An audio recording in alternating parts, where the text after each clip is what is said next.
All right, everyone, welcome, welcome. My name is Donald Gensler. I run our public art program here for the city of Sacramento. You are here tonight for the Del Rio Trail Phase 2 Artist Talk. Can we give a round of applause? Woo! For all our artists in the house. Artists coming in from all over the country. We're just really thrilled to have them here, to have their work here along the trail. And I'm also, I have to say, really thrilled that all of you are here. We wanted to give some mix and mingle time. We're still trying to figure that out, but we hope that you enjoyed that time to have some tacos and get to know folks. Hey, everybody, I want to make sure you know art is for everyone. You don't have to be able to purchase a ticket to see public art. That's what it's about. And that's what the Del Rio Trail is doing. We have a really great run tonight of artists that are going to show you a little bit of their background and their vision for what happened here. Before we do that, I want to say a few things, and we're going to have Mayor Steinberg kick us off. Can I get a round of applause for Mayor Steinberg? Mayor, thank you for coming and spending the time to be here with us tonight. We really appreciate that. I also want to say, I want to point out a couple of folks that I just really want to thank. First and foremost, Public Works in our city. Jesse, if you would just raise your hand, I don't want to embarrass you, but Jesse Gotham is with our Public Works Department, and he came to me almost 2.5 years ago and said, hey, would you be willing to work on this grant with us? And yes, I'm glad we did, because we received a $5 million grant. We put $2.5 million towards public art, and I'm really excited. One of the things that you saw up on the screen was 20 artists that created a whole series of pieces and then exhibited those pieces at Twisted Track Gallery over a year ago now. If any of those artists from our Phase 1 are here, would you mind just raising your hand, just kind of give a little wave? I know some folks are here. So I'm going to just give them a round of applause. Whether they're here or not, we appreciate you. Those folks are our artist ambassadors, and they really made this all possible. Another group that has made this possible now twice for us, both for our Pechacucha event and now for this Artist Talk event, is the Latino Center for Art and Culture. And I'm also going to have Alma come up in just a moment, but can we give a round of applause for the Latino Center for Art and Culture? Thank you. This is a city facility, and we're just thrilled that the city recognizes the importance of cultural institutions like the Latino Center and the work that they're doing here tirelessly day after day. And so we're just thrilled to be part of that. I also want to acknowledge Caltrans and the Clean Act. Really, your state legislature made a lot of this possible, folks. We put money to a number of things throughout the state for the Clean Act, and this was one of the projects. So I do appreciate that from the state of California, but I also appreciate Caltrans and the work that they've done to help manage those Clean Act projects across the state. So could we give a round of applause to Caltrans? Sometimes, sometimes Caltrans is like a little frustrating because there's all this construction going on, and utilities aren't sexy, folks, but they're important. And it's important that we have a working highway system, and it's important that we're able to work with this agency. So listen, thank you so much for being here. I'm going to start off the night to basically say that you all are what makes Sacramento great. The people in Sacramento, the people that live here, the people that come visit here will see this trail and recognize the importance of livable spaces where people can travel, pedestrian corridors. We are thrilled to be able to bring art to that. And with that, I want to introduce Mayor Darrell Steinberg, who has been a staunch supporter of art in Sacramento and our creative economy, that he's here tonight.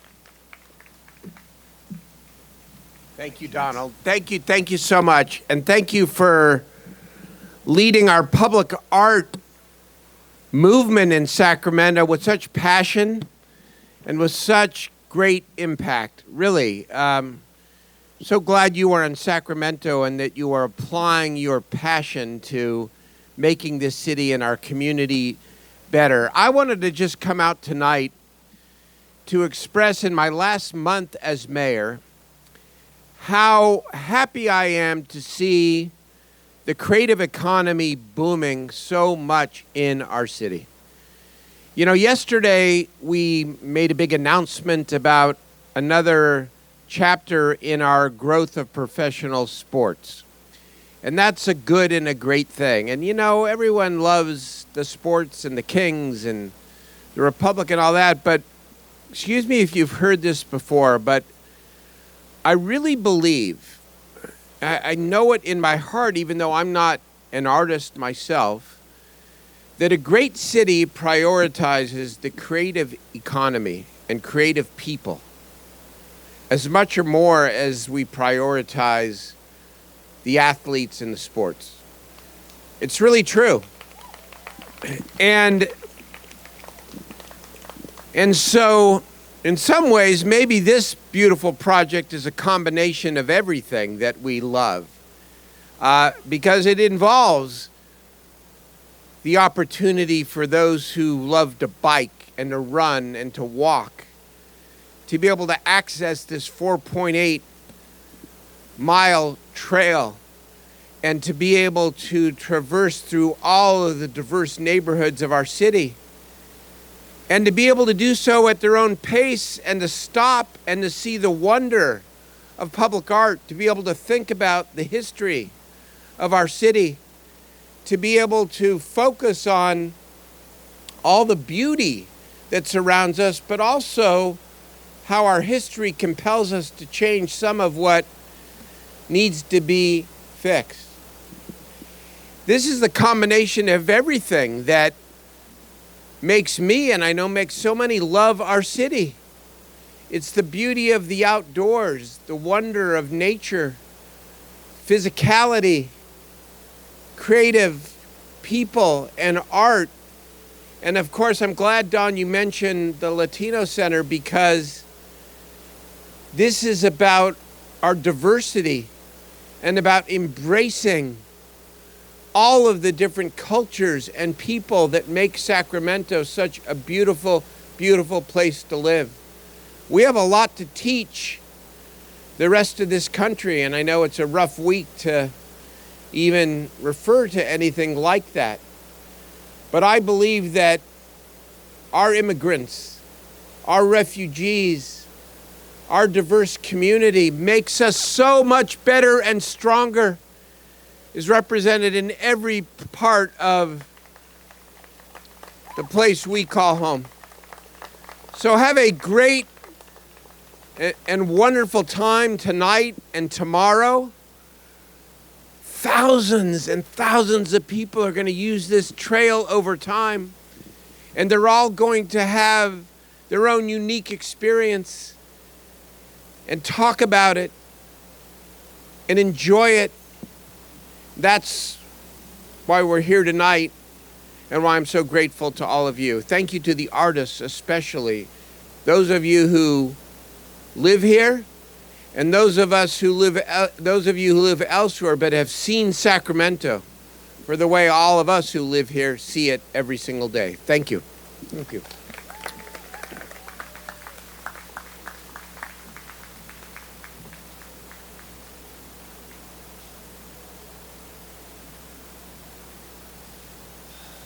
Terrific. Thank you, Mayor Steinberg.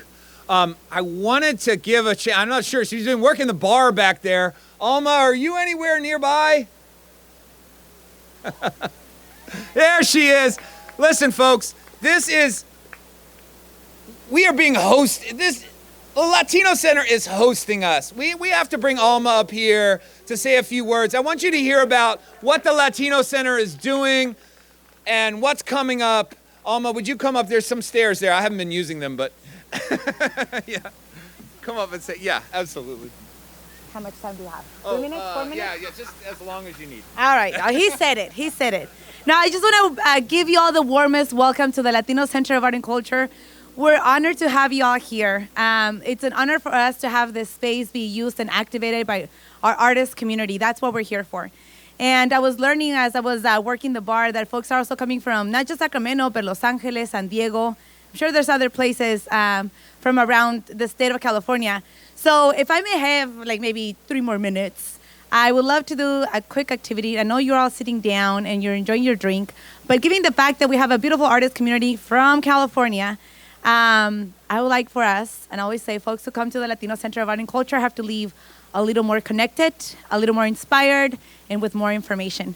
So if y'all can bear with me, I'm going to have y'all stand up. I know you're sitting down. We're going to get warmed up a little bit because it's getting chilly. It's getting chilly. And so this is just also my community organizing background here. And you're probably sitting next to someone you know. So then the idea is going to be that you find someone that you don't know. And I'm going to give you 10 seconds to do that. So find a partner, someone you don't know, because I know you're sitting next to someone you know. So you can just look to your back, and you're literally going to have to move around for this one. So I'll give you 10 seconds. I'll start my countdown.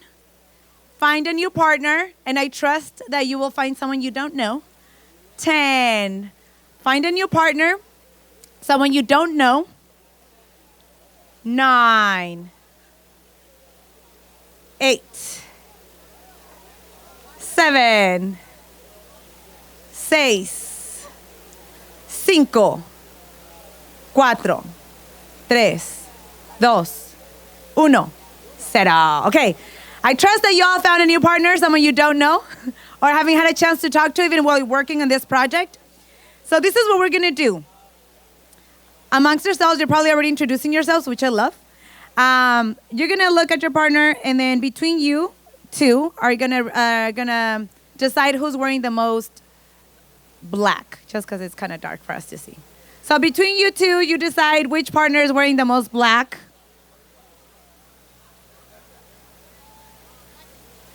All right, you both decided who's wearing the most black. Okay, so the person who's wearing the most black is going to go second, okay?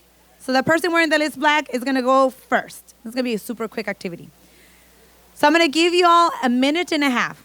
So for the person wearing the least black is going to go first. For a minute and a half, you get to talk about yourself, what you like, don't like, what you're working on, where you're from, about your family, about anything for a minute and a half. The goal is that you don't stop talking. So for the other person, it's going to be the hard part because you got to listen. Okay, don't interrupt them. Just let them talk. So for a minute and a half, I'm going to time you. Be ready. I know you're thinking about what you're going to say. And are y'all ready? Once I say stop, you stop, okay? And then we're going to switch. All right. Minute and a half for the person with the least black. Ready and go. And stop. This is the good part. This is the best part. We're going to switch. Wherever you stopped, it's good. You're going to stop there. We're going to switch. Now, the person that was listening, you get to your part. Now, for a minute and a half, you get to talk about yourself, what you like, what you don't like, what you're working on, and all the beautiful stuff. Ready? And go. Second person. And stop. I know, such a drastic stop. The beauty of this activity is that you probably both left at something super juicy and super fun and something that you want to continue talking about. And the idea is that you connect after the event. And so continue this conversation. I appreciate what you all were sharing. I heard some folks were from Wisconsin, and I heard Bay Area, and I love seeing the little ones with the elders also engaging. Thank you. So with that said, again, we want you to leave more connected, more inspired, and with more information. So thank you for being here. And I just want to also invite you. We have a beautiful exhibition by our artist, Miguel Gutierrez Jr. So when you get a chance, feel free to stop by the gallery. His artwork is for sale. He also has some zines. So check it out. And thank you. Much love to you all. And thank you for your work. Alma, that was wonderful. Thank you. We have another round of applause for Alma and the Latino Center. I also want to point out some other folks. Look, point out some other people. Look, this stuff doesn't happen by itself. It really does, take a village, take a community of people. Also at the Latino Center, we have Ruben. Ruben, are you around? Can you raise your hand? He's been behind the scenes, helping things work, and it's those kind of folks that really make sure that things get done. I also want to point out Abe here and his folks from Dwell Point who are taking care of all the tech. Abe, would you give a little hand there? Thank you. Let's give Dwell Point a real hand. They've done a great job. They're a local organization that does this type of work, festivals and other things, and really supports artists in so many ways. So we're thrilled always to partner with Abe. I also want to point out my kind of dynamic team, and I am right on time, by the way, my dynamic team for the Del Rio Trail. Folks, this would not be possible without this team of people, and I want to point them out real quick. So first of all, my colleague in the city of Sacramento, Amy, would you raise your hand? There she is, Amy Takahama Chapman. Thank you, Amy. Thank you for all you do. Amy was integral to really planning this entire event. It's not possible without her hard work and dedication, and I'm so thrilled. Now that she's been with us for 9 months, so it feels like she's been part of the family for a long time. Also want to point out a dynamic duo, Beth and Linda, which some of you may know. Can we give a big round of applause for Beth and Linda? Otherwise known as JJ back in the day. So Beth Jones and Linda Jolly, thank you, both of you, for your guidance and just hearing me out sometimes. Thank you. And also for your help in the visioning of this. I also want to recognize Justina Martino. Justina, are you there somewhere? Give us a shout out. Justina was very involved in our phase 1, but also helped with our phase 2 and our website. And Justina's business, Art Tonic, helps support artists. And we're just thrilled that she could be here with us, supporting us as part of the Del Rio Trail.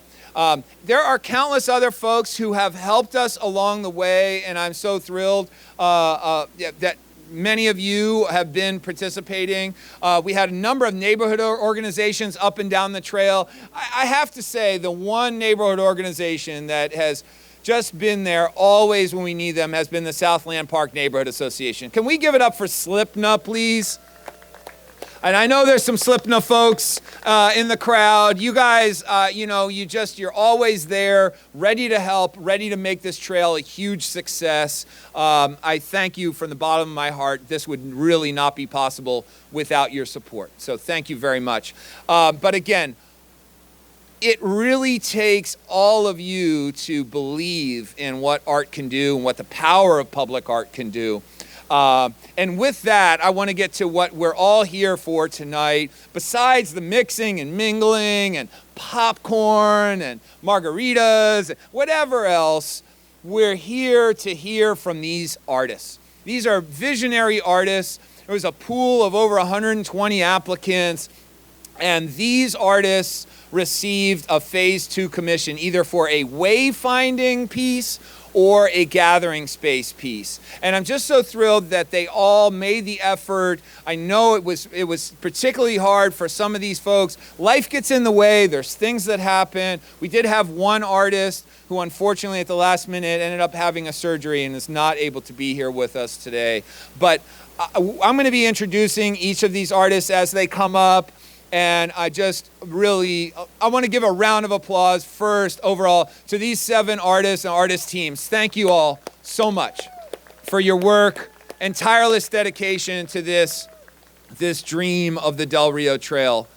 Folks, when this trail started, the vision was that we would have a phase 1 that engaged people, and then phase 2 would come in and create this work, and that all of it worked together, and it really, truly happened.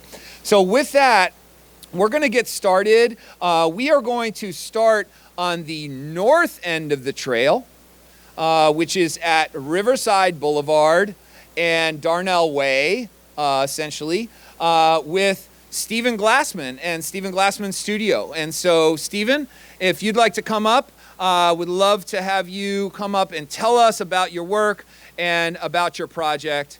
We're so thrilled that you're here.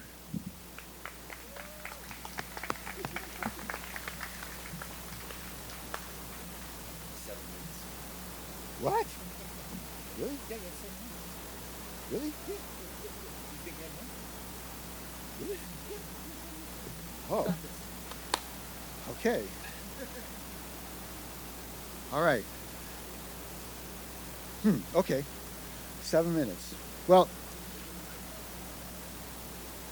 first thing I'd like to say is when I would come up here to work on the installations of the piece, and I'd be on the trail, there were just so many people on the trail,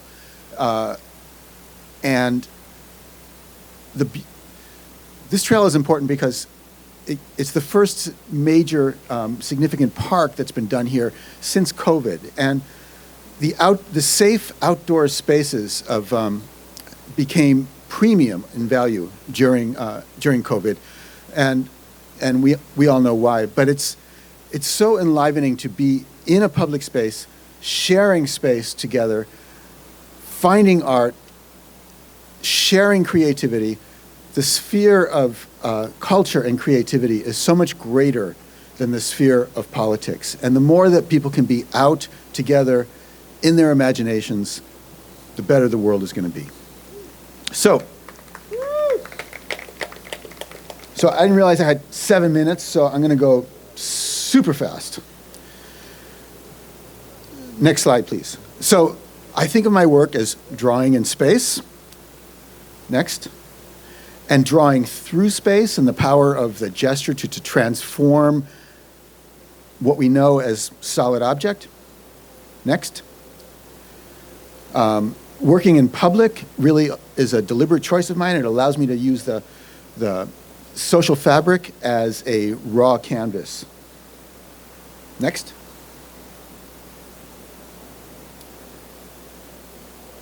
I can explore scale. Next.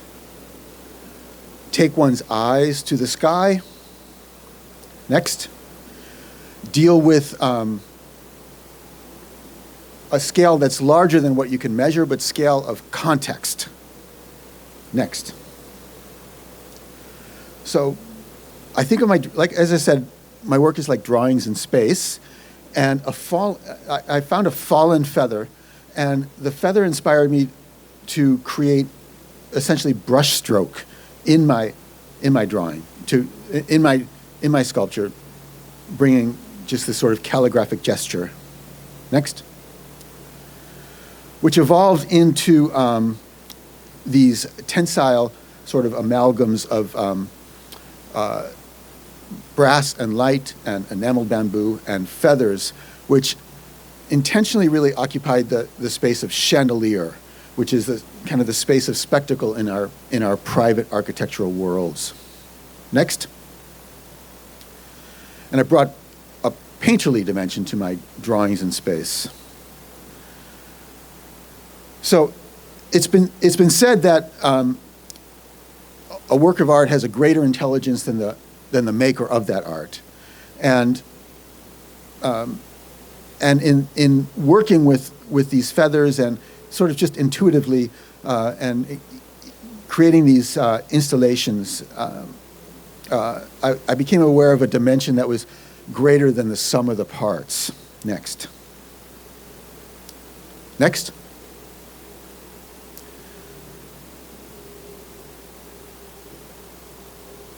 Specifically, it was the concept of migration as a dimension of life on Earth that is as real as gravity, as light, as water. It's migration is a force of life on Earth. Next. We've all migrated here. Next. So, one of the things I like to say is that if the world is a bell, then art is the hammer. And in my practice, I strive to get more and more singular in my approach to generate a strike, so a resonant strike on the civic environment. Next. So in sculpture, and especially public sculpture, in painting you have figure ground, but in sculpture, and especially public sculpture, you have context and content. So this work for me started to really incubate during COVID and during the pandemic, and in the course of doing this, I came across the quote that hope is a thing of feathers.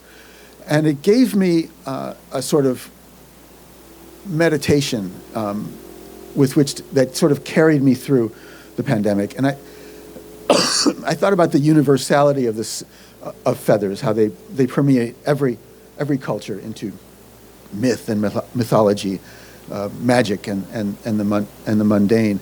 And I started to think of this of developing the scale of the feathers to become almost like a calligraphic language with which to scribe a civic poetics. Next. So the piece that I've done here is called Resistance and Then. And Then is the title of the feather piece. And just a little bit of background on this is that in the course of my inquiry to up the scale, I crossed paths with one of the prime engineers at Skidmore, Owings and Merrill, which is a global, prestigious, historic structural engineering firm, and this engineer had been obsessed with the study of biomimetics. How can natural forms generate new structures? And he became interested in my work from another major project that I had done and my work in bamboo, and we were looking for an opportunity to work together. And the Del Rio Trail provided that opportunity. Oops.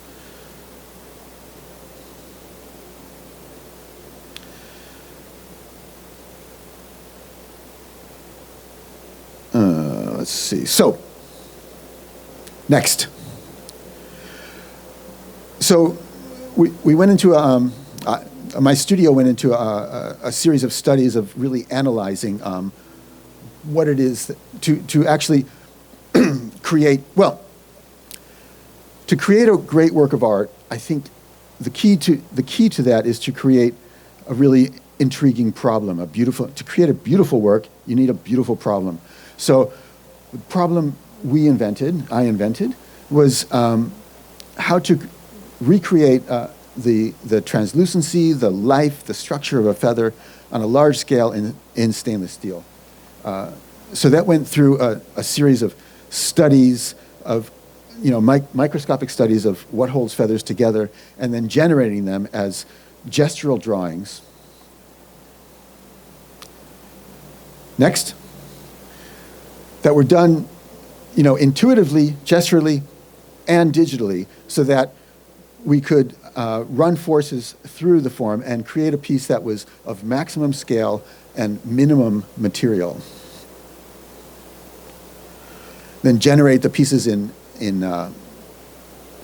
next. Then generate the pieces in steel and metal to figure out exactly what's what. Next. Small prototypes that became limited editions that helped support the project. And next. Then into fabrication, the forging and the bending of the quill itself. This piece, delicate and transparent as it is, had to structurally withstand 8,000 pounds of force per square inch.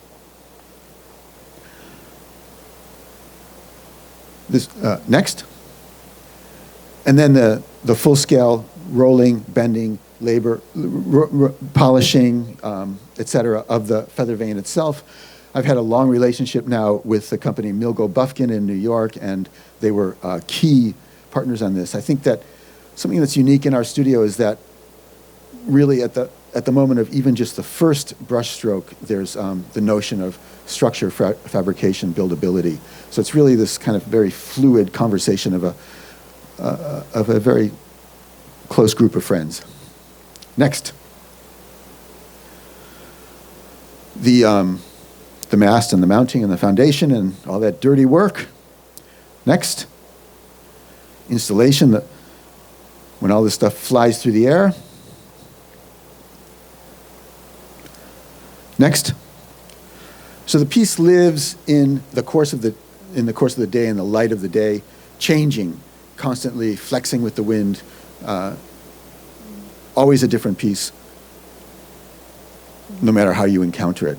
Piece also, which was critical for me, scale and impact, that it celebrated the trail itself and could reach out beyond the perimeters of the trail to be seen from the freeway, from the river, from the bike path, from the surrounding neighborhoods, and become really sort of a landmark destination. Next. Resistance is the name of the other end of the piece. Next.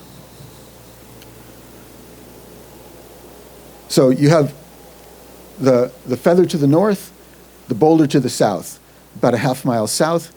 The placement of the placement of the boulder on the tracks is really as much an act as it is an object. This is a 15,000-pound boulder that we quarried locally up here in Placerville and set it on the track as an act of sort of termination in a historic way, but also the reclaiming, the decommissioning of the track and the reclaiming of nature and ecology and such.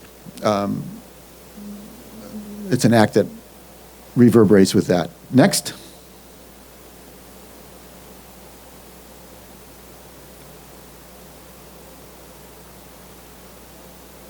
And next. So at the quarry, we polished one sheer surface of the boulder so it became almost like a mirrored glass countertop, and then produced a stencil of a found feather. Next. And then blasted away the area behind the stencil so that what was left is next.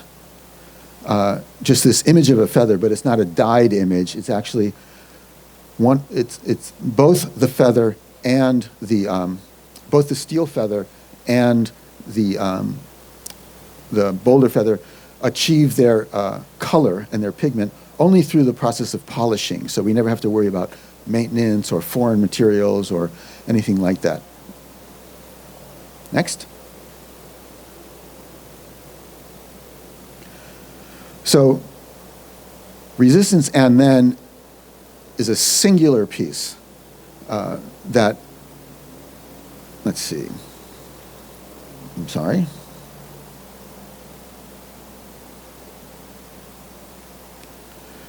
Resistance and then is a singular piece that unfolds over time and distance, and it's a single journey. Next, that connects sky and ground.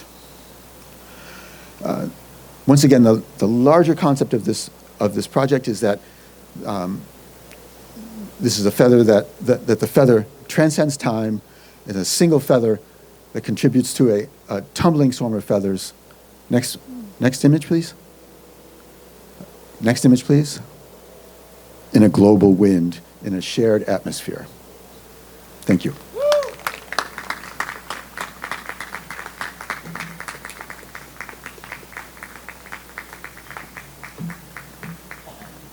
Awesome, terrific. Thank you, Stephen. Really appreciate all of that. Also wanted to just point out Stephen's piece was one of the 5 wayfinding pieces. So the idea also being that it connects you between those two pieces along that segment of trail. So another wayfinding piece going north to south was created by the artist group and architect group Atlas Lab. And so we have today Kimberly Garza and her team here from Atlas Lab. Kimberly.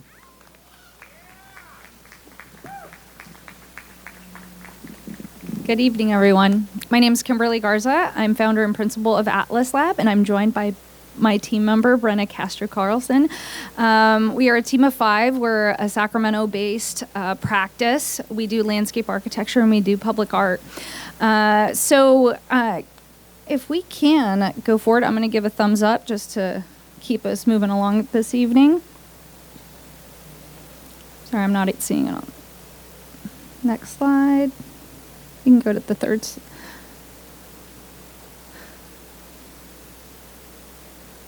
This is the former presentation. Or let's see, is this? Okay, sorry, I had some images to be paired with it, but okay. Are you guys seeing the pink screen right now? Or are we seeing? We're seeing what you see right now. He's coming up right now. Okay, it's a different presentation, so I don't know if you have a different PowerPoint. Okay. Thank you. So you guys will, Sacramentans may be familiar with our work. We completed our last City of Sacramento public art piece called California Cathedral. That's at K and 15th in front of the Convention Center. It's made of wood and steel. And so part of our practice is really about connection to landscape. It's about revealing ecological processes and elucidating really these hidden processes and really bringing them to light. We're interested in resiliency as well, and how we can create, more, sustainable communities. I'm going to have Brenna speak to the concept of our project, Grand Granary, and provide the context to the work, and then I'll talk about the fabrication process. So with that.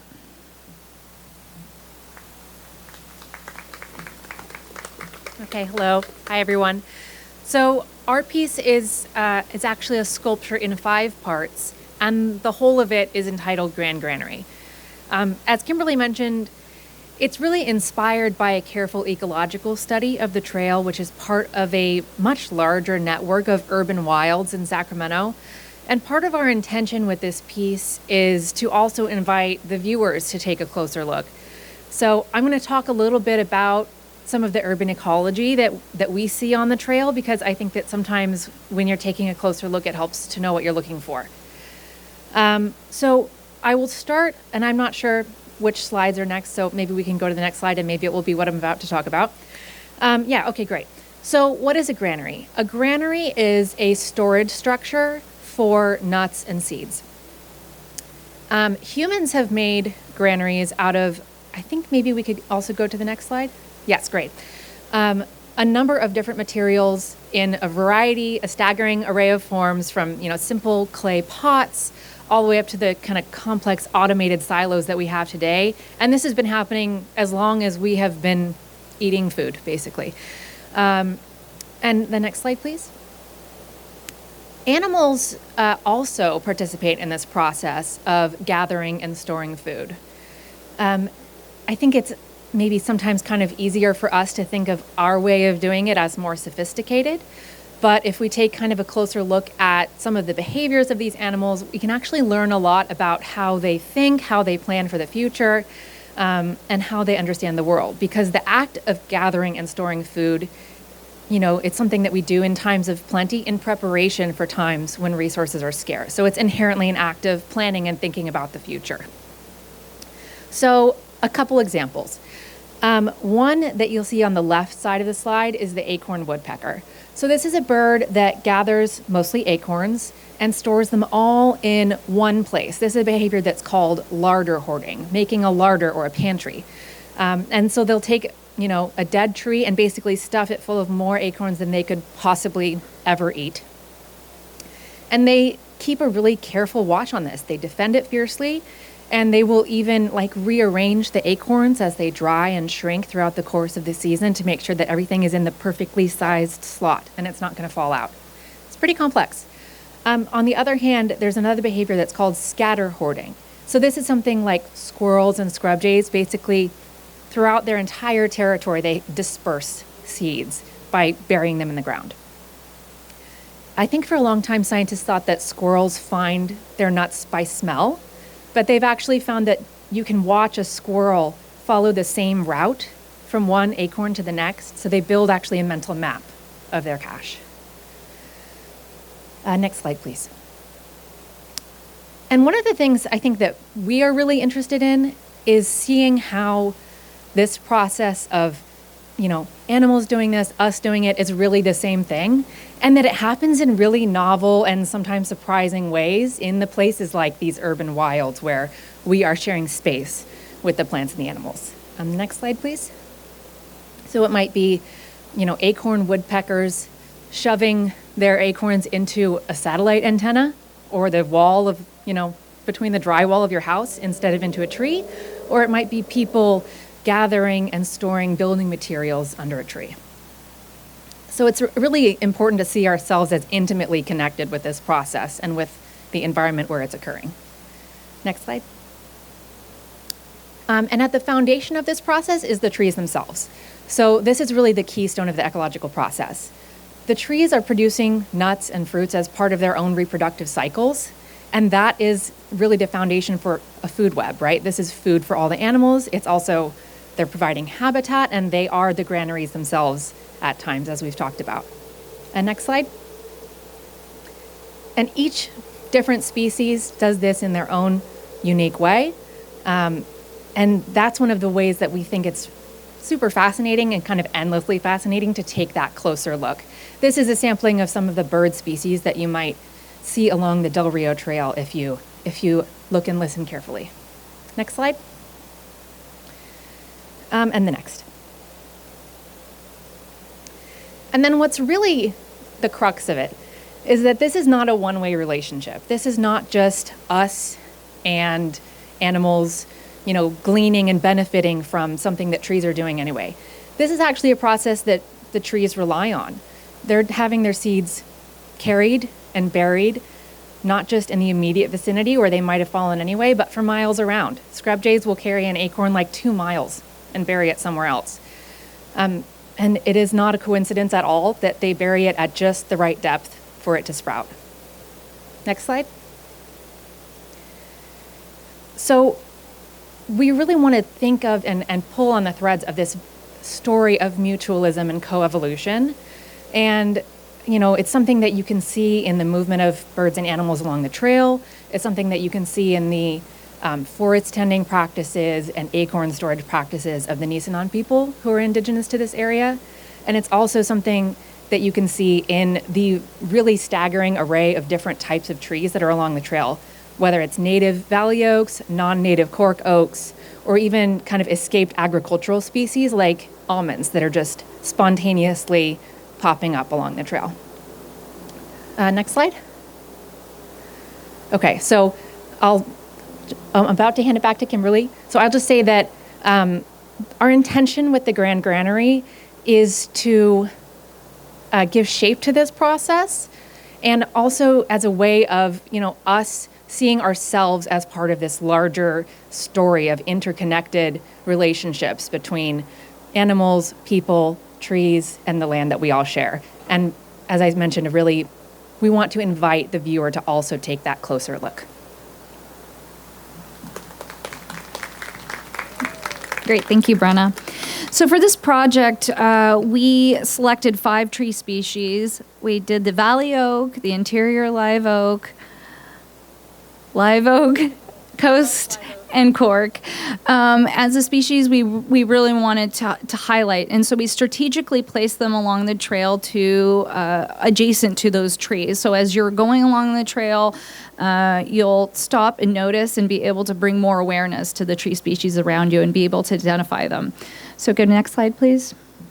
So these are the species, and what we've done is that we've taken photos of the tree trunk. So I'm going to talk to you about our fabrication and design process here. We took images of all the tree trunks, and then we were able to take those, translate them into a 3D model. And from there, next, we then identified that we, through this, that we were going, again, thinking about them as a larger granary, that the center portions of the sculpture are going to be the casts of those tree trunks. Next slide.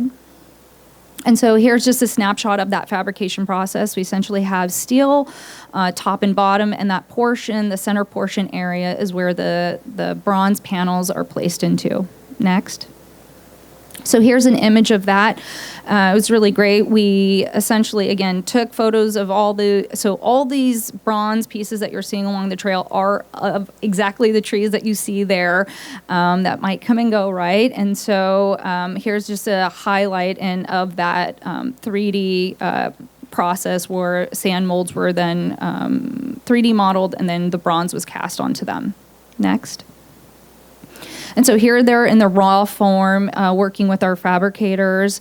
And then if you go to the next slide, we were then able to apply and create this patina on them to really create that beautiful kind of core 10 look and bring that color and richness that we see on the trail itself.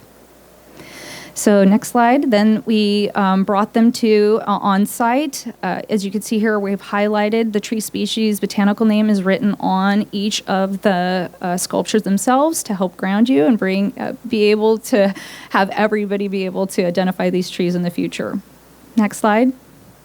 And then here we are during, this is just a few weeks ago. The fences are down, and we're happy for you all to see these. If you go to the next 2 slides, we'll be happy to see these tomorrow. So I'll see you on the trail, and thank you so much for your time.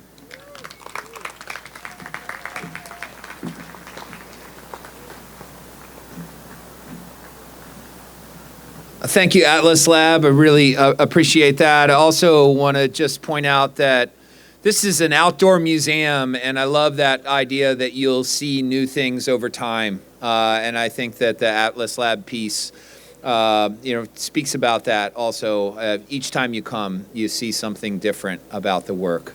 So next, moving on down the trail, unfortunately, the artist, Janet Zweig, who would have been the next presenter.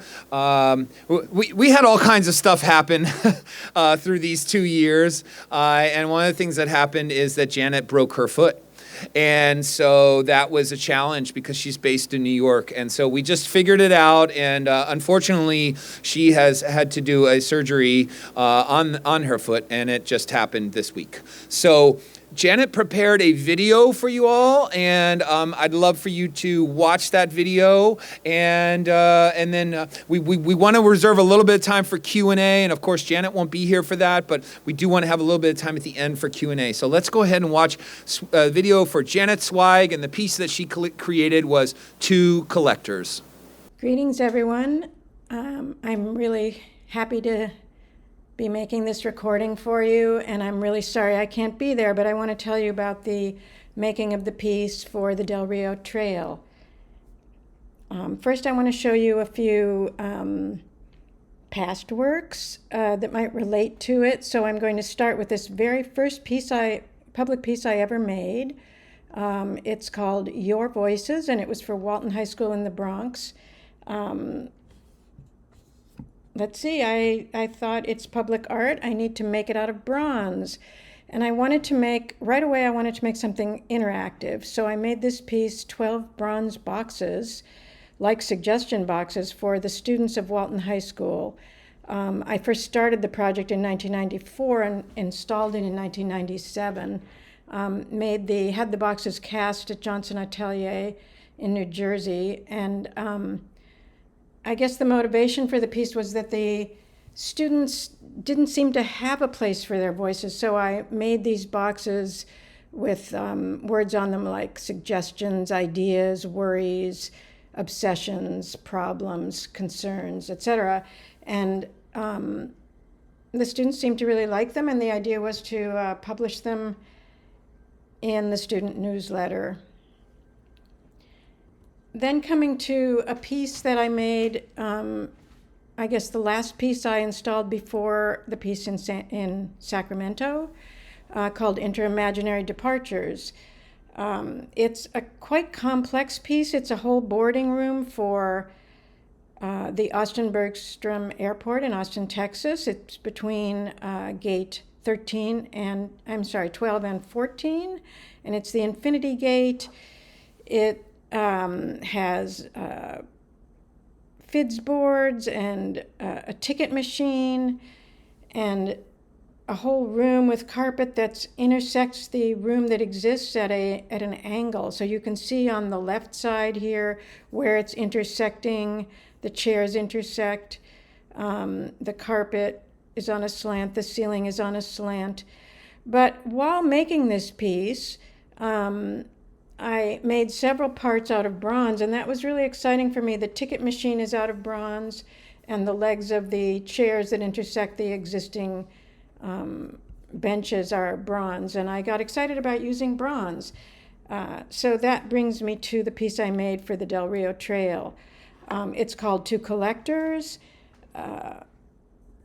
and I wanted to make, because it had to be permanent and low maintenance, I thought bronze was perfect for it. It had to be an intimate, up-close experience.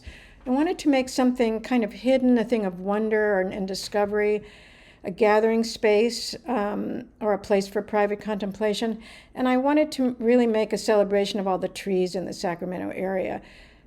So my inspirations were all the tree pods and seeds I'd collected over the years, and also having seen the acorn woodpeckers in your area who obsessively collect acorns and peck holes and stuff them into trees.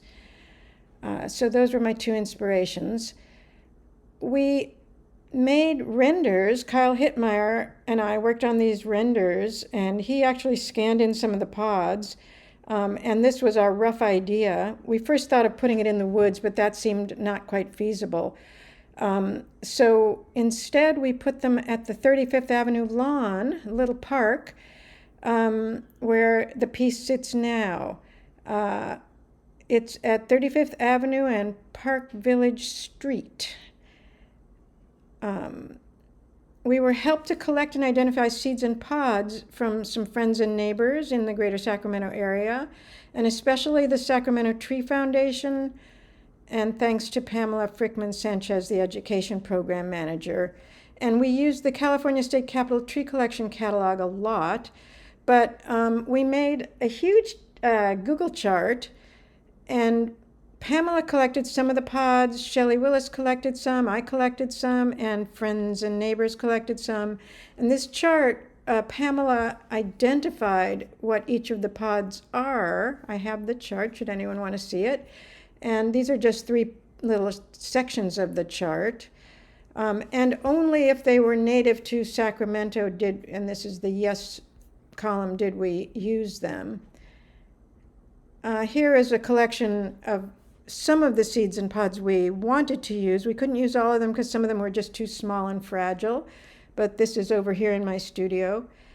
And then the process started at a wonderful foundry called Independent Casting in Philadelphia. They don't use digital too much. They actually built this 16-foot long oak tabletop and table legs, and then using my photoshopped images, they pecked holes in. It took a while to figure out how the woodpecker pecks worked, but they pecked the holes just really wonderfully in that dry wood, which was hard, and laid it out and filled them with acorns. And then here's Jeb Wood, who runs the foundry. And here we are just looking at some of the pods and the acorns pecked into the wood. After that, they made a mold of that tabletop and acorns, not the pods. This is in the mold in process. This is the mold, rubber mold being peeled off on the left and then flipped over on the right. Then they poured wax into that mold. They built a tent around it to keep it warm. And this is all of the people, or many of the people there, actually filling this with wax. It was quite a process. And then they did something to hold that down and let the wax dry. I don't really understand this part of the process.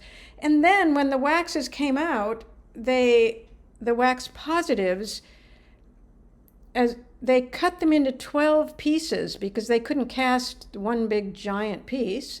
So then they fussed around with the waxes a bit, and then they made porcelain positives from the waxes and melted out the wax. And these are the, I don't know what these are called, but this is what carried those porcelain negatives. And then they poured the bronze.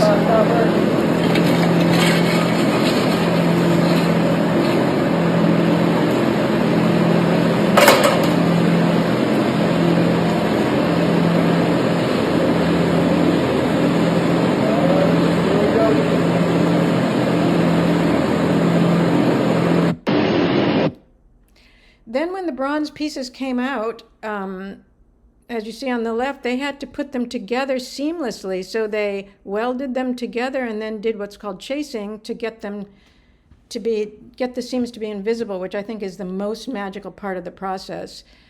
Then they cast the pods directly and had little sticks on them so that they could drill holes in here they are working on them and cleaning them up, so they could drill holes in the bronze tabletop and weld them in from underneath, so they're really securely fastened. Then Melanie Circus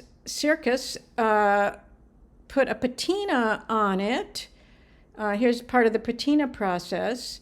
And then they polished that and rubbed it down like crazy to get it to have a beautiful shine. And then they shipped it to Sacramento. And here is the installation in Sacramento into these concrete pads. And then we covered that with gravel. And here's the piece as it stands in the park now.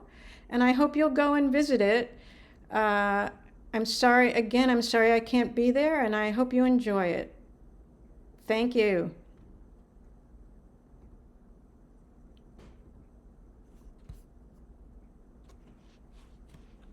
Awesome, thank you. I know Janet wanted to be here, and I'm glad you all got to see a little bit of her piece. If you've been there recently, just FYI, we've been trying to get the grass to grow back around it, so that'll all be removed tomorrow. If you come join us on our trail walk, which I hope you do, from 10 a.m. to 12 p.m., everything will be ready to view properly. So next on the trail is Gerald Heffernan, who did a series of wayfinding pieces in Charlie Jensen Park. Gerald, it's your turn.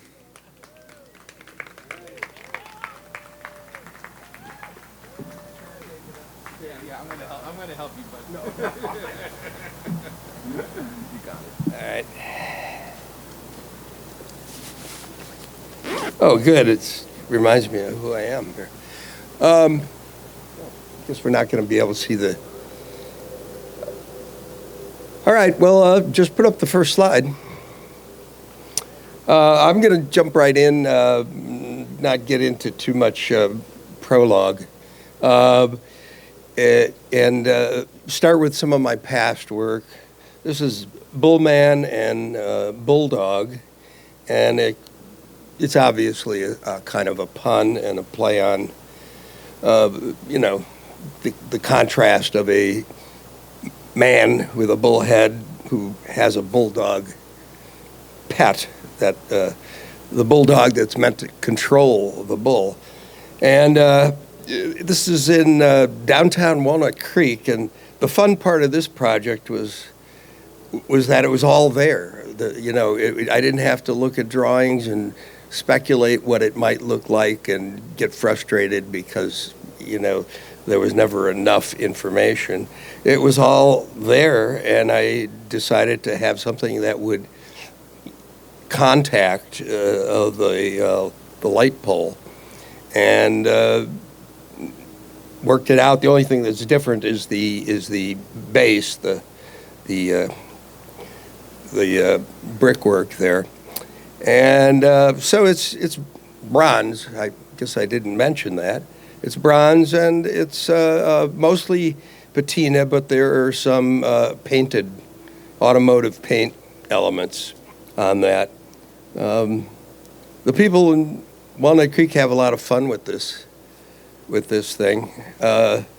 They during COVID, somebody knitted masks for both of them, and holidays, they get decorated. And of course, the city always contacts me and wonders if I'm offended, but I'm really not. I like people to interact. I like my sculptures to interact with people in the surrounding area. I mean, that's the fun of it. I remember going to the first Dwayne Hansen show I ever saw. I was in Chicago, and I went and looked, and can't remember his name, but there was another hyper-realist sculptor who did all nudes. Well, of course, you knew those were fake because you weren't going to have a naked woman lying on a cot, in the middle of a. So, but I looked at his, and most of them you figured out right away. And I was just leaving, and I suddenly realized that the janitor in the back, leaning against the wall next to the breaker box, was a sculpture. I mean, it was like such a wonderful surprise, Okay, next. This is a piece that I did for San Jose in a newly constructed park. Jumping Dog's the abbreviated title. The title is really Beaver Splash Dog Jump. And at one point it was even longer than that. I got the ball worked into it somehow, but it often just didn't fit into the spaces on forms and things, so I took that out. The idea was really to the reason the title's like that is because it reflects that this is a sequence. It suggests motion. It's the beaver splashes. There's a splash. There's a supposed a tennis ball in the water, and the tennis ball goes flying up 15 feet, 20 feet in the air, and the dog catches it. And the whole thing is moving towards a new dog park that they had built adjacent to this person park. And so it's also probably my most mixed media piece because it's got stainless steel, textured stainless steel. It's got concrete and with embedded types of stone. And it's tinted, and then of course the bronzes, the beaver and the dog are bronzes, and mostly patinaed. I think the only paint I used was on the balls and on some of the rods. So that's I assume still there. You never know. Next. Okay, well, there's two pieces. On the left is one that's in Denver, built on the grounds of the old Stapleton Airport that was retired when they built the big new airport that I'm sure everyone's gone through because you have to. It's a hub. And so this is kind of a takeoff on Manet's famous painting, Déjeuner sur l'herbe, and where that caused such a stir because they're having a picnic, two men and two women. The men are all dressed completely in suits and hats and everything, and the women are nude or semi-nude, and so that was kind of shocking at the time.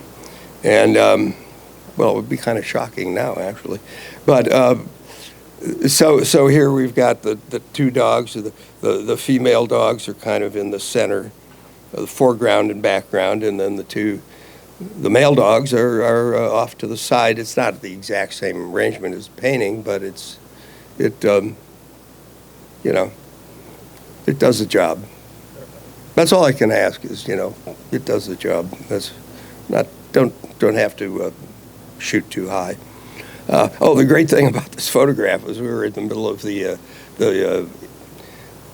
dedication, I guess, and suddenly the sirens went off. The tornado sirens went off. It was a huge storm brewing in Denver, and so we were told, the tablecloths are blowing off tables where the refreshments were, and we went in, and there were still houses being built, and we were supposed to take shelter, so we went into the basement, or the lowest level anyway, of a house that was the model house for these series of houses. This is actually a new development. The houses look kind of old. Well, it was kind of the what's that called? Anyway, there's a look for that, the neo-old houses, and so we had to wait out the tornado, and then we came out, and I liked the way the piece looked, because it had gotten wet and it saturated the colors. They don't look as saturated as they are in some other versions of this.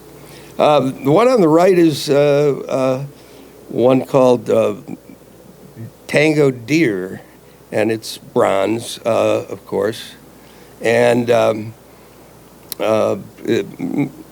almost entirely patina on the surface. It's for a mixed-use development in Milpitas, and I did. It was a tricky one to do because I was trying to make the deer look like real deer, but at the same time I had put them in these poses, and I was working from drawings that I had done, and I realized that the drawings didn't really solve all the problems, because when I got to the different angles, especially of the doe, it didn't work. I mean, a deer's body didn't do that, and I looked at all kinds of photos of models, and I got a friend to model for me, and just trying to figure out how I could make that compromise work, and I think I did okay on it. Did the job, So, yeah, next. And so this is the what's the piece called? It's in Sacramento here at the North Natomas fire station. It's the hose-tailed fire dog. That's right. And the other one is in San Francisco at Pine Lake, adjacent to Stern Grove. And I proposed many other things that I actually kind of like better, but the panel wanted me to do wanted me to do this. They'd seen my rabinoids, and so I did one talking on a cell phone. It dates it. Cell phones are so little, when you had them in your hand, you couldn't see them. But they sent me a photo of the boulder we were going to use, and it was the guy standing next to it, the worker, was talking on his cell phone, kind of leaning against a rock. So that's what I used. Okay, next. Whoops. Oh, yeah. Okay. Next again.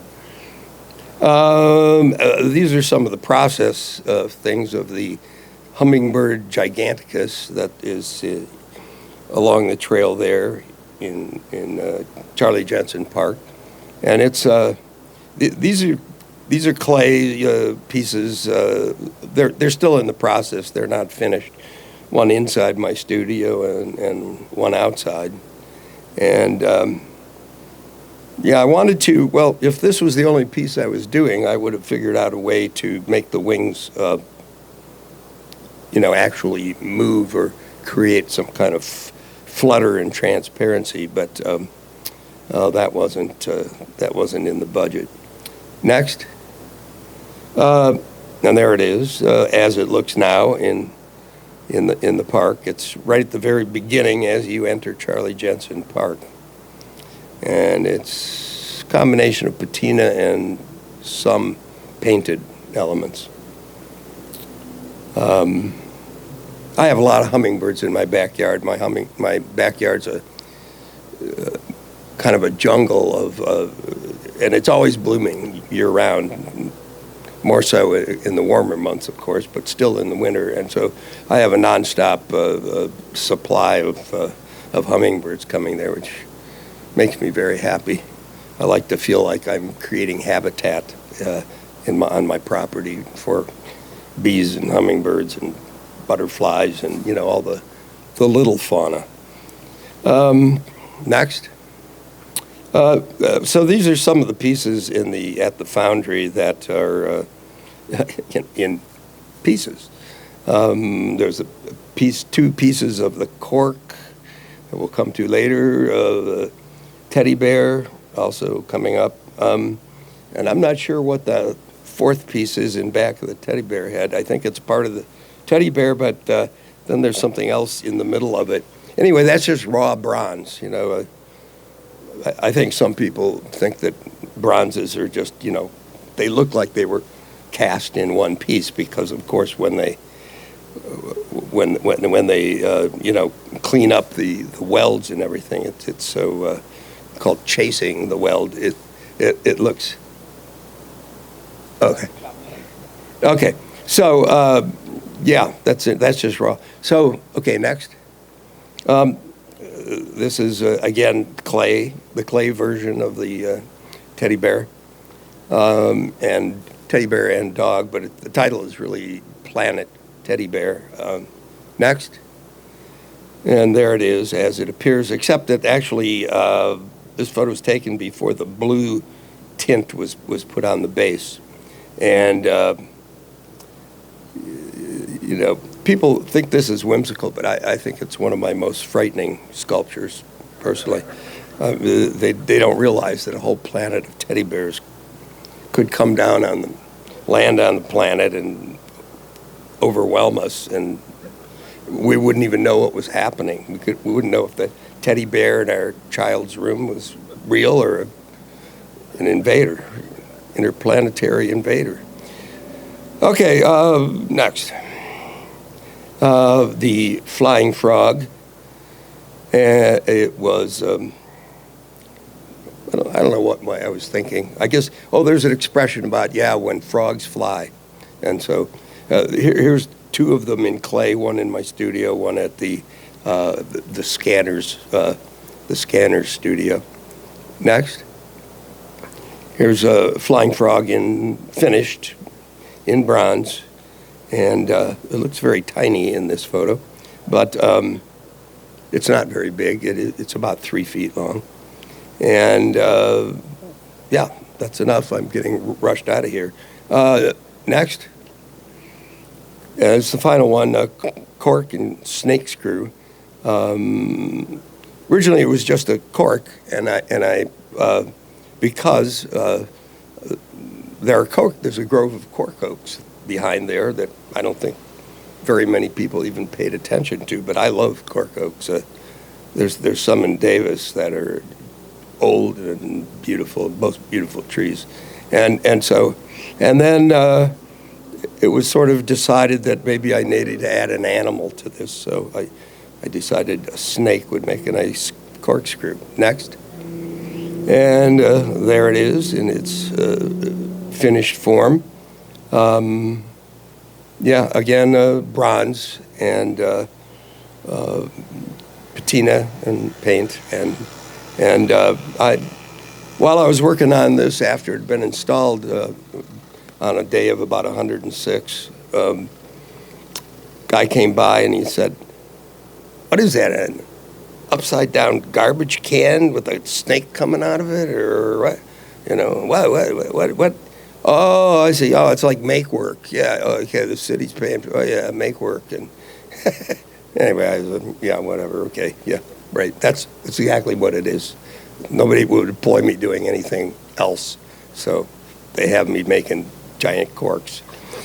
All right, thank you.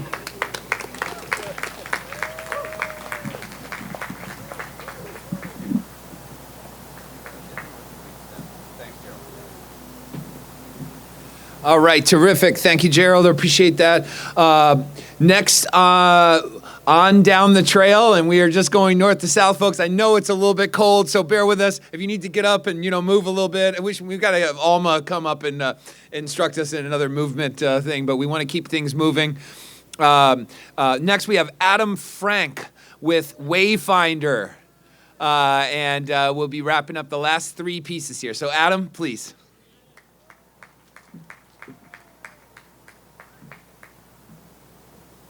Hello. I'll be real quick here because it is getting a little cold, but I really appreciate everyone putting this together for us. My piece is called Wayfinder. I am a public artist. I make things with site-specific, large-scale public artworks using technology and light in new ways. And each piece uses light and technology in new ways. Next slide, please. So I'm going to give you examples very quickly. This is Pulse for Texas Tech University Health Sciences Center. It's a 20-foot tall human circulatory system, but the more people that come in the building, the faster the heartbeats and the faster the breathing. It's all anatomically correct, of course, and it is like the heartbeat of the institution. It's a living symbol, basically. It's a very unusual thing. Okay, next. This is a piece called Vital, and it's again uses light in new ways because I'm using a mural, a standard mural, and then I'm projecting the branches and the moving in the breeze on the mural itself. So this is a very unusual technique I've developed. We can move on. This is my first public art piece, and I'm thankful for the city of Denver. This is when the sun sets in Denver, I'm projecting a simulation of a sunrise on the face of this building, and it rises all the way up there and then sets as the real sun rises. And this whole piece is powered by solar panels I installed on top of the building that also powers the building. So it's a solar-powered sun projection. It's a symbol of hope. Again, a living symbol of hope for the city. They want to be known for their solar power generation. Okay, next. I've developed a new type of mirror. This is called Lucid. Lucid allows me to put a luminous 3D image inside of a reflection space, inside of a mirror. Next slide. You can arrange your reflection to touch these illusionary clouds and sunbeams, and as you walk by them, these clouds puff in 3D. And so I've done now 3, I'm on my 3rd monumental scale kind of installation here. Next. So in this case, I got this wonderful commission, and I was told I can't use electricity or technology in any way, and there's no maintenance. So that's, but I live for these kinds of things. So, and I really do think that, I should be able to figure this out. So, but the truth is that I haven't always had these kinds of opportunities, these wonderful opportunities, and I spent a large portion of my life not being able to do these things, and I kind of obsessively went over ideas and tried to pretend I could make them. And this is one of those pieces. So this piece is actually 25 years in the making, and it just took me this long to find the right opportunity, the right possibilities, the right meaning for this technique. Next slide, please. So, of course, we're all familiar with these pictures, the pictures of railroad lines going off into the distance, into the infinity. This is highly important, of course, for the city of Sacramento. This is the end of the Transcontinental Railroad line.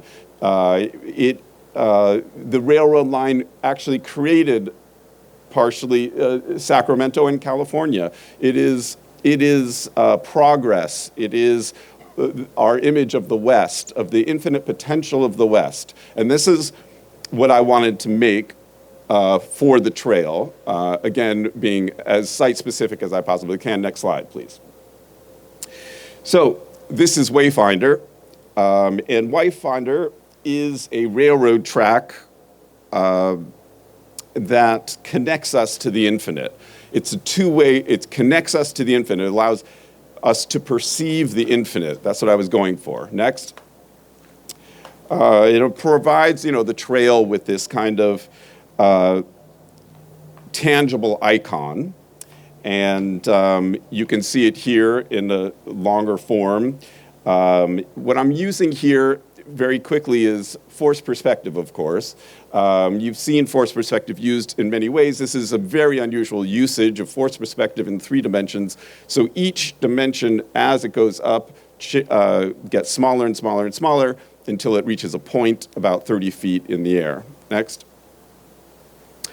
So it's a very powerful illusion, and I've done a few very kind of specially things to to enhance the illusion. One is that we're using stainless steel on the front of the tracks, which gives us a big, next slide please, a big difference between the front of the track, which we typically see as shiny metal because it's rubbed by the trains over and over, so it's polished by the trains. And of course, we're using Corten steel here, which is rust. So we had to pre-rust it, but this is one of the great things about this piece is it's no maintenance, and it will look better and better over time. So it'll get darker, and the contrast will be better. So it really needs to dirty up. So and rain, and it'll look better and better over the course of its lifetime. This is something that is unlike any of my other pieces, actually. It will get better over time. All right, next. So here you see, I must have made 100 prototypes of this idea, designed in many, many different ways, and then Juno Works helped me engineer and then did all the fabrication. And you can see it's all fabricated out of steel of different. So it's a very difficult thing to make because, again, every single measurement goes down, it increments. So there's nothing repeated about it. So it's quite difficult. Okay, next. So, I really wanted to make this way of feeling the infinite, of our connection to the infinite, of our infinite potential. I also wanted to make something that everyone could sort of understand. And I do believe, I see children in the audience, they're going to sleep, but I really do think that this type of work can communicate to a lot of different people, and that's my real hope. And my ideas are meant for the general public, and that's why I am very, very thankful for this opportunity, really. Again, I've been thinking about this idea for 25 years. This is an unbelievable opportunity to reach, incarnate an idea that's 25 years old. It can be painful if it stays in you, and I just am forever thankful for everyone here and the city of Sacramento. So thank you very much.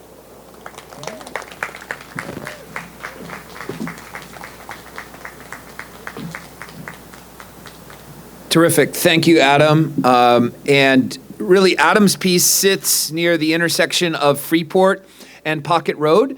And we purposefully were able to cite 3 of the major artworks in that area. We felt it was really important to bring more art to South Sacramento. So I feel really proud of that and really happy that Adam's piece is able to be there. The next piece that is right there down the trail is Matthew Mazzata's piece. So Matthew, would you come up and say some words about uplifting experience?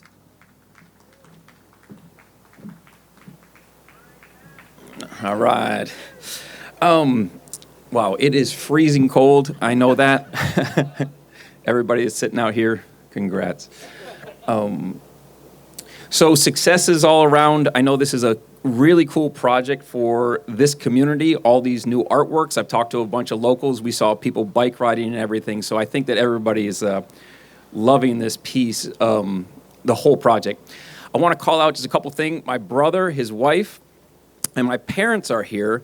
They just celebrated my mom's birthday and their 49th wedding anniversary. I call that out because it's going to dovetail into this project. This is about family, but this is also about family and home. So uplifting experience, if we can go to the next one. And this is just some of my previous works. We'll get into that. To the next slide. My work is based on research, so I'm always trying to dig into what this location might need. So we'll go to the next one. We're going to watch a little bit of a video. This project here was for a small community, lost many of their businesses. They said, we want life back on downtown. This is the storefront theater, took one of the empty storefronts, and we made Main Street into a movie theater. This was a community that had many abandoned houses. This project called Open House, and what we did here is we took the house down, took all the good materials, and we made an unfolding house. This is a theater programmed by the people, plays, movies, whatever they would like.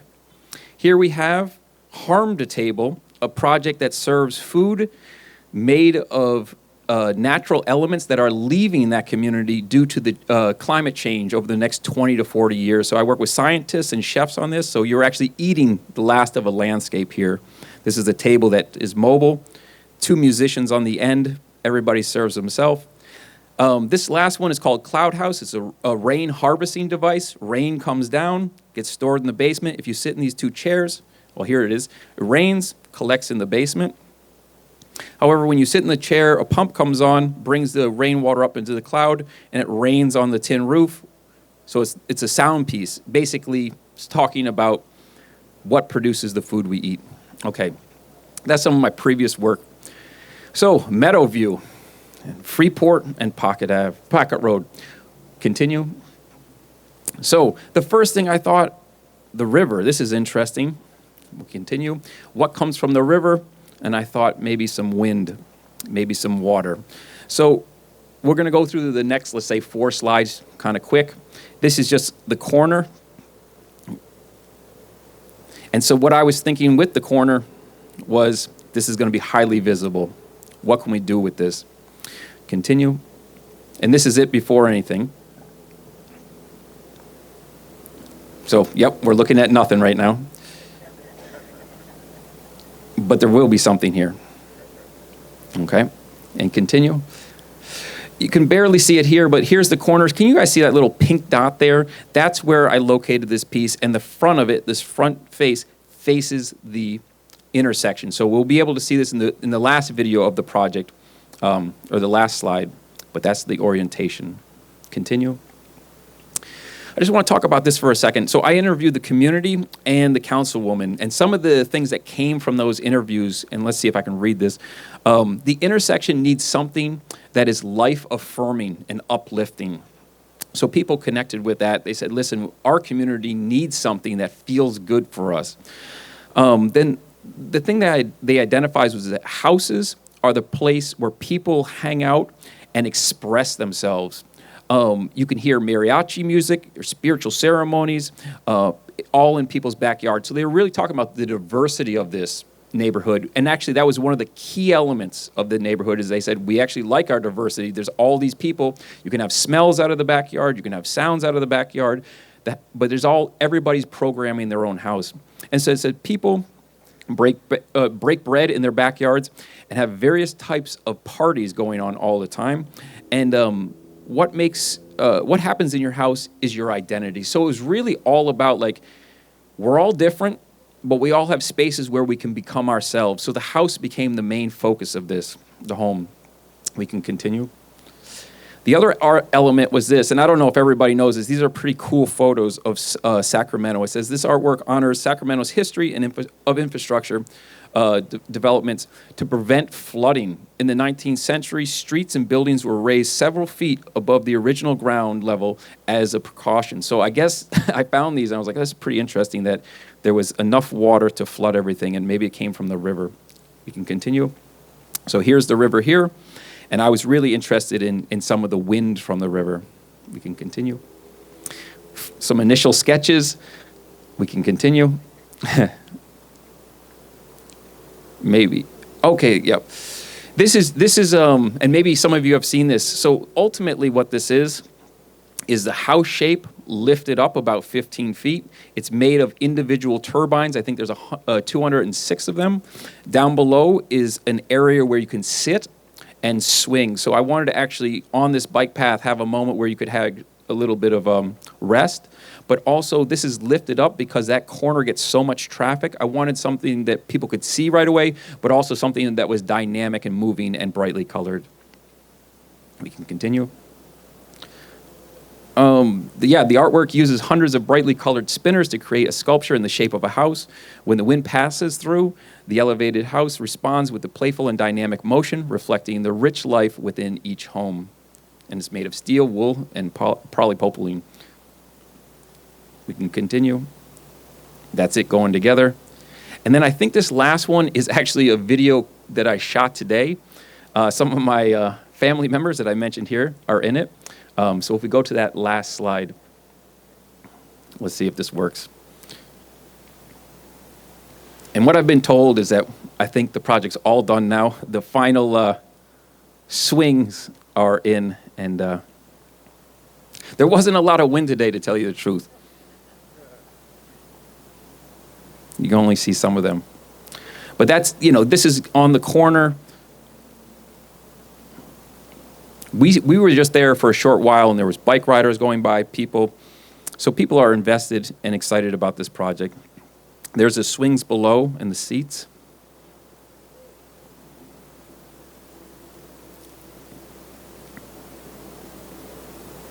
It's a very busy corner.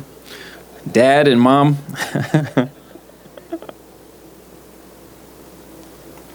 Yeah, this project is called Uplifting Experience.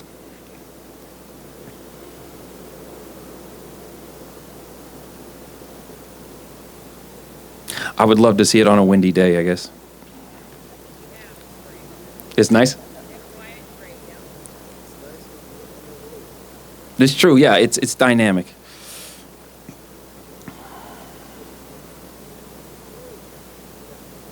Signage. It's all history now. That's my family and I. And that's a uplifting experience.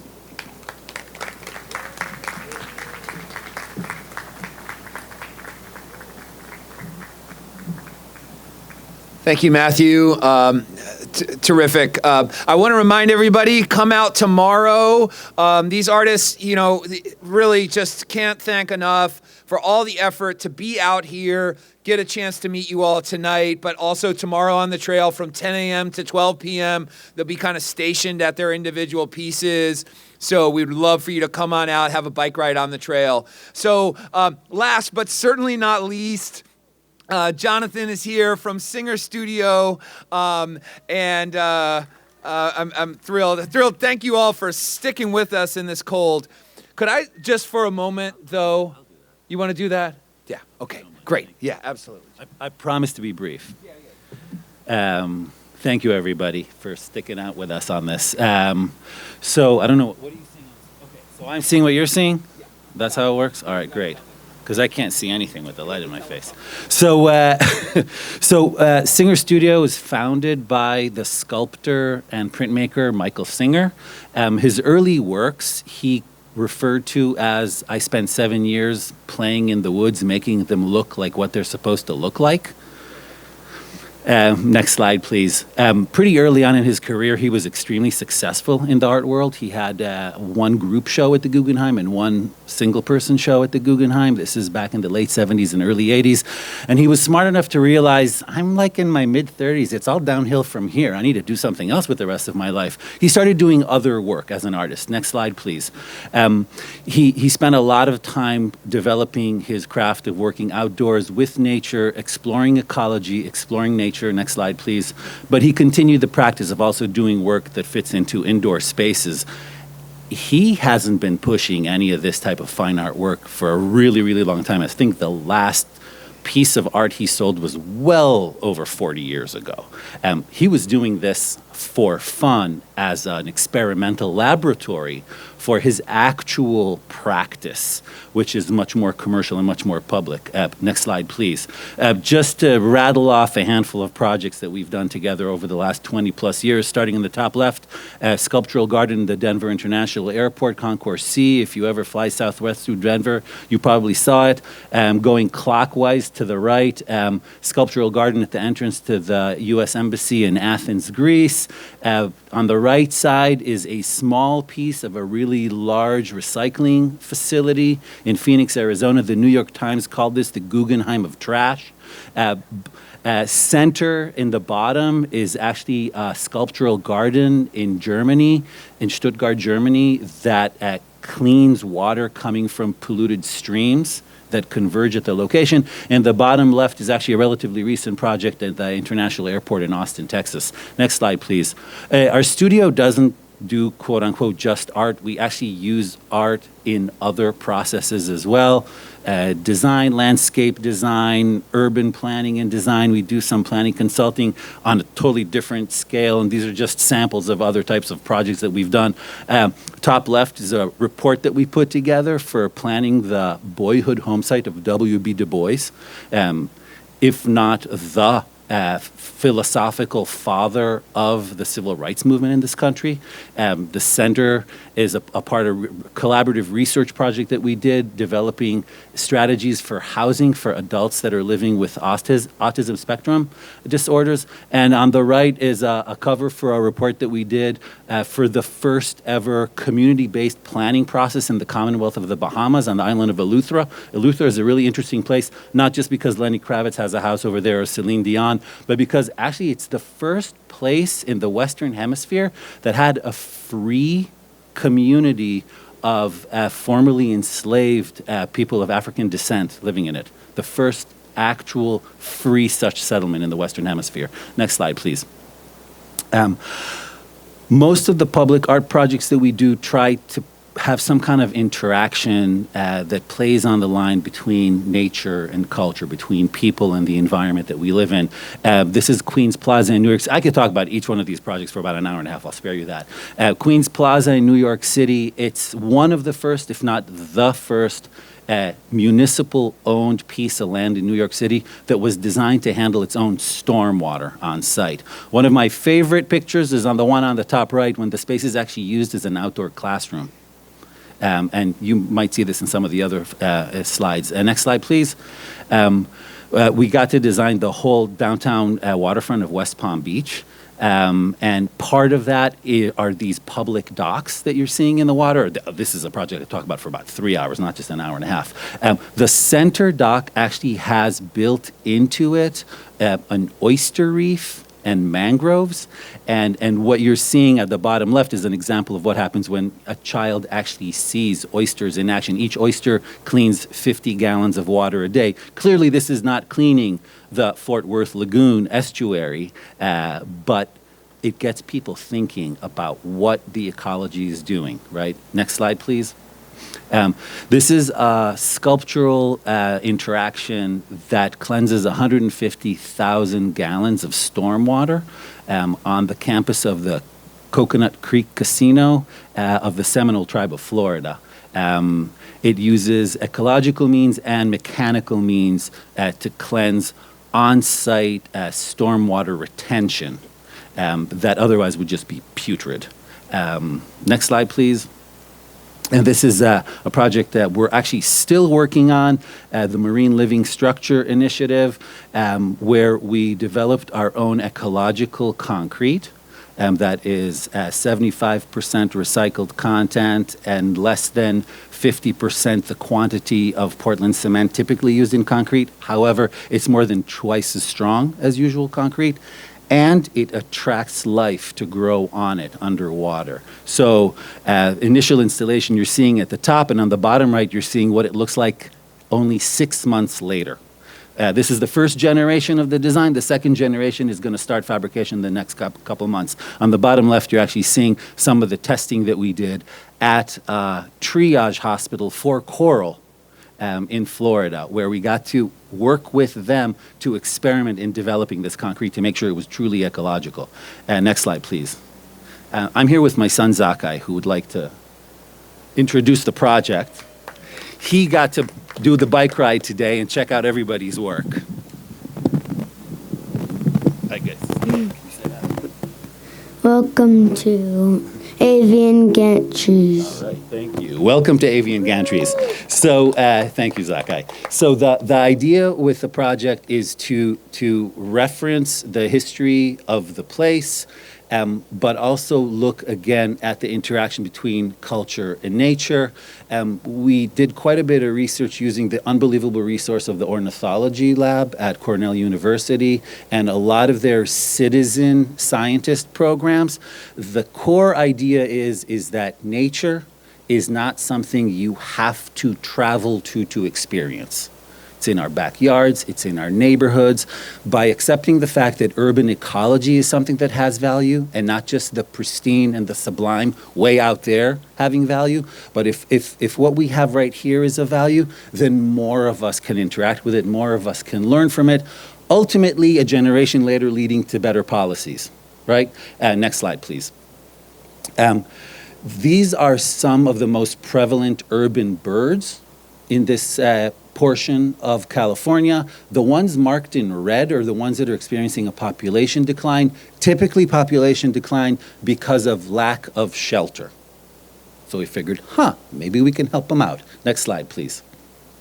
So avian gantries is a series of 4 wayfinding devices. We very much took the urbanistic, the city-making approach to the term wayfinding device, trying to figure out a way to stretch the budget to create as much visual impact as possible. We're very happy we were able to pull off 4 of these along our approximately quarter-mile length of the Del Rio Trail. And the idea is that these structures reference the history of the place and the tracks and the commercial activity associated with that and the cultural weight of that in the context of Sacramento, and provide housing for birds. So each of the nooks and crannies that you see in the wooden boxes actually serves specific types of local birds. And I have the list if you want. I have a cheat sheet of what shape does what for what bird, but I think everybody's cold enough we don't have to go there. If you want to know, I'll tell you more. I don't have it memorized. It's here written down on my cheat sheet. But the idea really is that just by being out there, hopefully people will think and discuss and consider even urban birds to be of value. Next slide, please. Some of the details associated with this. Next slide, please. We love the fact that our artwork is actually the kind of, if you will, at the terminus or at the beginning of the trail, connecting with the riverfront trail and interacting with this really important icon of Sacramento. So Donald, thank you for making that happen. Next slide, please. So we want to thank our ornithology consultant, Zach Layden, who helped us out with that. He's with the federal government. They do good things sometimes. Our engineer, Heather Sestercik, that really made this happen. It's a very odd geometry for an engineer to have to figure out, so we really appreciate her being able to work with us. TMCO and Trident Alloys, the two fabricators we worked with, Ryan Malley and his team at Addo that actually did the installation, because we're not allowed to do installations in California, or at least not in Sacramento. And of course, Donald and your entire team, I have to say, needing to deal with nearly 30 artists at the same time to make all of this happen, 7 of which are like working on permanent installations and interactions with the city and bureaucracy and other departments, is a real challenge. The fact that the city had the wisdom to try and make that happen, but even had the ability to pull it off, is pretty remarkable. So thank you. Really, I mean, it's really special.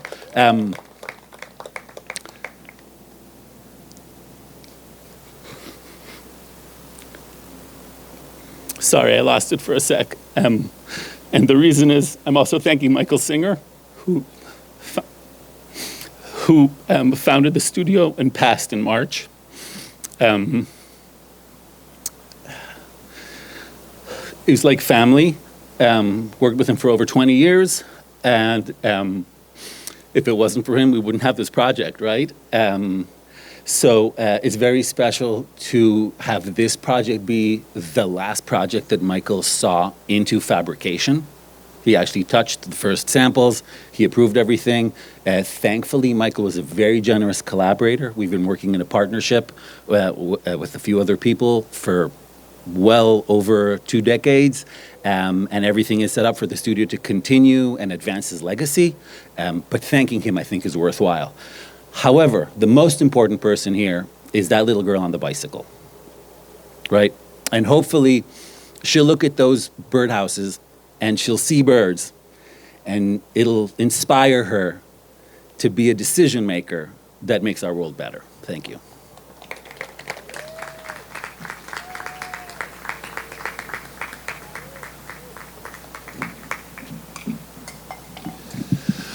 Terrific, Jonathan. Thank you. Thank you to Michael Singer. Thank you to all of you for being here tonight. We do have a short moment here for some questions, and if you'd like, I just want to take that opportunity. I don't know if Amy, if you could grab the microphone. Okay.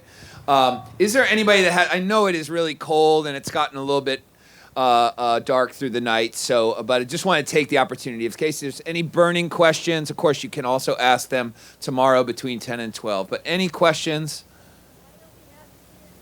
I know. Next time we'll have heaters. We were supposed to be done a few months ago, but, projects take time. So, listen, y'all, this is an outdoor art museum. It is public art. It's for everybody, and it's out there for you. Thank you for believing in all of us. Thank you, artists, for believing in us and believing in Sacramento and bringing your work here. So we'll see you all on the trail. Thank you again. And don't forget to pick up the trail map and postcards before you leave if you haven't already. Thank you again. Thank you, everybody. Stay warm.